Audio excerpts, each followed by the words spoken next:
Shalom and welcome to another in our series of podcasts from Temple Beth Am, a dynamic center for conservative Judaism in Los Angeles. This is a recording of a Shabbat teaching by Rabbi Adam Kligfeld. So I decided to focus on an interesting halachic tidbit in the traditional sources on Sukkot to bring us to an interesting thing to be thinking about on the holiday. So, the first source, the Tur. The Tur, Rabbi Yaakov ben Asher, 13th, 14th century France and Spain.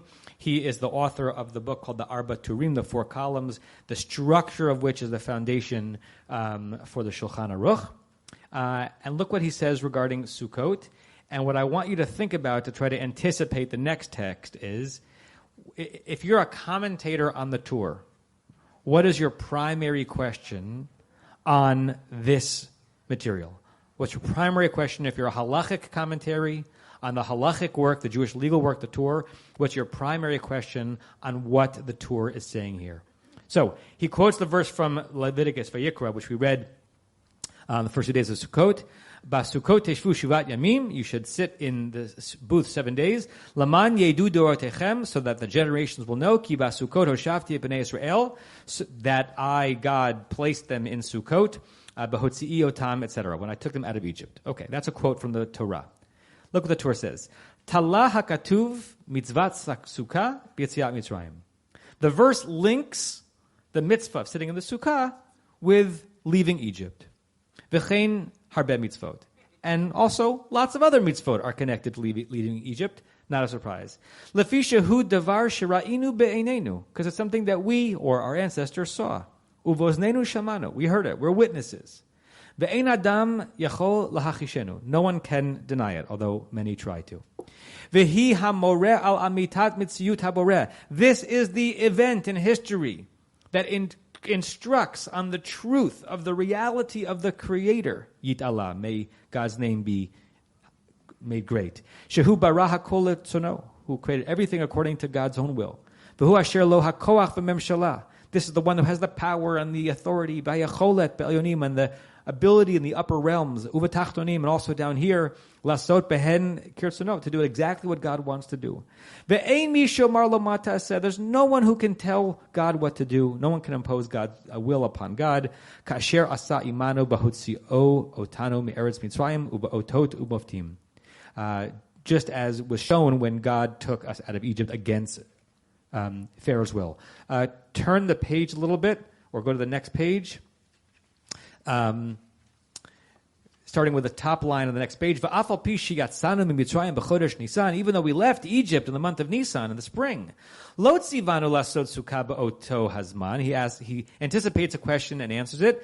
Listen, if this is all to commemorate what was happening to us when we left Egypt, why isn't Sukkot in the spring? God did not command us to build a sukkah at that time of year. Interesting reason why. Because that's the summertime. Everybody, it wouldn't be clear that the reason we were doing it was because it's a mitzvat haborei barak, because it was God's mitzvah. Rather, people would assume we're sitting in huts because shehuzman hagshamim, which is traditionally the time of the beginning of rain. Oh, may it come upon us soon. V'derech kol adam latzeit misukato leshev bebeito, and that's exactly the time that people would have been leaving their outdoor huts with shade and going inside their homes, and therefore we dafka, according to the Torah, leave our homes. We leave our homes, to sit in the sukkah, or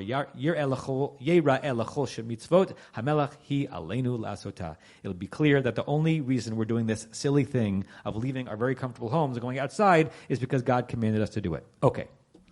That's the Torah's opening kind of bid on what Sukkot's all about. Given the first organized manual after the Rambam's Yad HaChazakah, Mishnah Torah, what kind of question might you ask on this text if you were the kind of person to offer a commentary on the Torah? What stands out to you as strange a little bit? He sounds like a what? He's a midrashist. He's giving a sermon. He's talking about faith in God, and this is what proves the existence of God because of the Exodus story.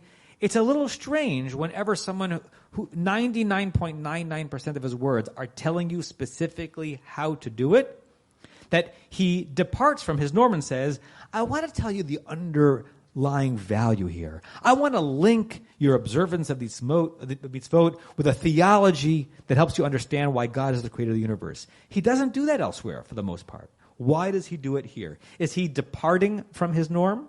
Or is this in some way not a departure from his norm, and we're supposed to learn something about the halachic observance of Sukkot that actually relates to intent and relates to our understanding of why God commanded us to do it? Look at the next source. This is the Bach, short for the Bayit Chadash, right? So the Tur wrote the 4 columns, and commentaries on that are kind of puns on that. So the Bayit Chadash wrote the new house that is being built over the 4 columns. Rabbi Yoel Sirkis, 16th, 17th century Krakow. He's buried in the same cemetery as Rabbi Moshe Isserlis in that old synagogue in Krakow. Look what he says. Basukot teshvu, etc. So he quotes the same verse, you should sit in the Sukkah 7 days. And then he quotes the Tur, Talah HaKatuv, meaning I'm commenting on this line from the Tur that said that the verse linked sitting in the Sukkah with Exodus from Egypt. Ika lemeidak b'divrei Rabbeinu. It's possible, if you do a close reading of our teacher meaning the Tur, she'ein ze midarko b'chiburo ze. This is not the way he normally does things. Leva'er kavana l'shum mikra, to give some kind of a midrashic, intentional interpretation of a verse in the Torah. He's not a sermonizer. In this book, he might have been interested in it, but in this book, he's not giving divrei Torah. He's telling you how to observe the holiday. Ki lo varak lifsok hora'ah o laharot minhag. His only job in this book is to tell you what to do by law or by custom. Ufo he'arich leva'er. But here he spends a lot of time. I mean, for him, it's a lot of time. 7, 8, 10 lines. Doing explication, illumination. Vilidrosh, to do a midrash. Hamikra, on the verse, Besukot teshvu. Hey, Tur, don't you know that this is not a book of midrash, this is a book of halakha? Why are you doing it?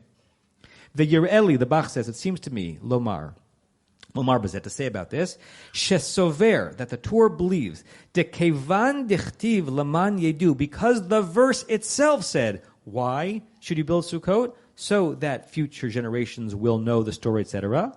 Lo kiyam hamitzvah ketikuna im lo yada kavanat mitzvat hasukah kefi pashta.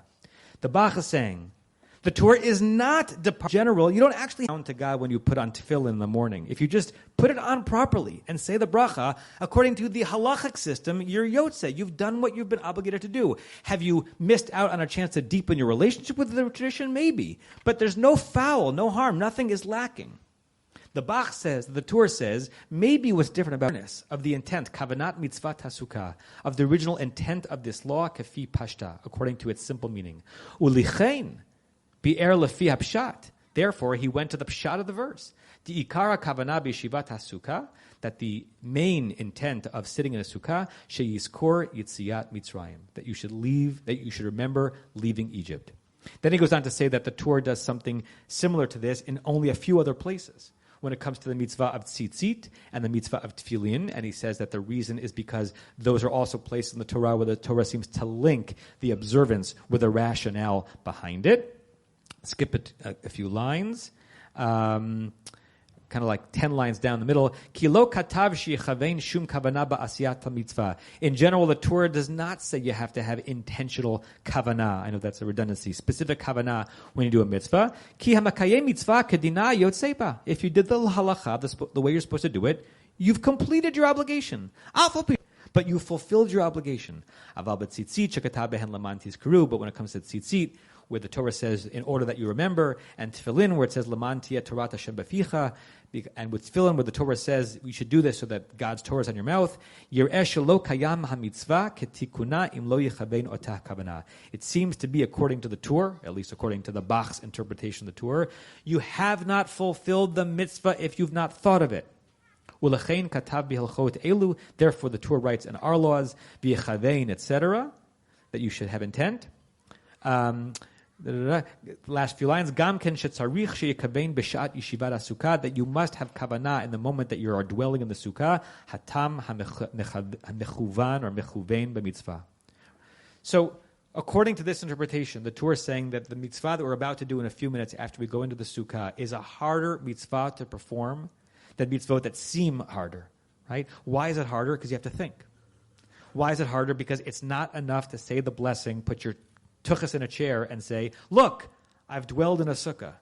If you have not thought about why you are dwelling in a sukkah, this might say that halachically, not mystically, not on some midrash. Now, we have to know why we are fulfilling the mitzvah of sukkah. We actually have to go into the question of what is the actual answer to the question of why we're supposed to fulfill the mitzvah of sukkah, because even that is fraught in textual controversy. So look at, where did I go here? Just the back of the page. The back of that page? Yeah. Here. Right. That is the source of a lot of commentary in the halachic works. Masechet Sukkah, Tractate Sukkah, makes sense, page 11. We have a Breita, meaning we have a text from the earlier Tannaitic era, from the era between about 70 to 200, brought in the later section of the Gemara as an authoritative text. Tanya, the Breita says, Ki Sukkot hoshavti et bnei Yisrael. The Breita is quoting a different verse about Sukkot that says that because on Sukkot, in Sukkot, in booths, Rabbi Eliezer said, what are these Sukkot to which the reverse refers? Rabbi Eliezer says it's not a booth.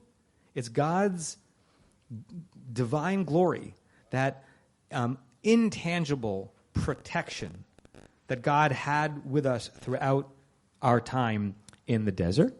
Rabbi Akiva says, no, Sukkot mamash asu lahem. They actually made Sukkot. This is an unresolved machloket. Are we to remind us of the metaphysical presence of God, who protects us not because of some formal, tangible barrier between us and the elements, but because that's how we know that we are not alone in the universe? The Talmud does not resolve the issue. If the Torah is right, that we have to know why we're sitting in the Sukkah to fulfill the obligation of Sukkah, then which way we resolve this machloket becomes not only significant as the Turei Zahav, one of the class Luke. There is these two rabbis, to the Rabbi Akiva, according to Rabbi Akiva, who said, what's going on here is that we're commemorating actual booths. Ein revuta be'otan hasukot. There's nothing that's so extraordinary or special about those booths. Im kain ma zichron yeh b'davar. If what we're remembering are booths that are simply structures, why are we being asked to remember when we sit in the sukkah? According to this reading, Rabbi Akiva is saying, it's not the booths that you're remembering. The booth for the booths, again, the next time we are in national calamity. That, according to the Rabbi Akivan position, is what we're supposed to be thinking about to save us. Aval Rabbi Eliezer, but according to Rabbi Eliezer, Hava hiskir al nes acher dahainu hakafat ananei kavod. According to Rabbi Eliezer, when you're looking up, you're saying the schach reminds me of God's sheltering presence that I experience at all time. It doesn't commemorate a day. It doesn't commemorate a moment or an event, as if God's fundament is imminent, right nearby. God, it's a very different way of understanding Sukkot. And if we go back to the original text, if the Tur is right, or if the Bach's commentary on the Tur is right, if we're not thinking about either of these, no matter how many meals you have in the Sukkah, how much you sleep in there overnight with your children, how many guests you bring in and say the appropriate blessings, fundamentals of it. The rabbis of the Talmud did not resolve this conflict, Rabbi Akiva, Rabbi Eliezer, and we're not here to resolve it either, right? I don't know which one was right, neither did the rabbis of the Talmud.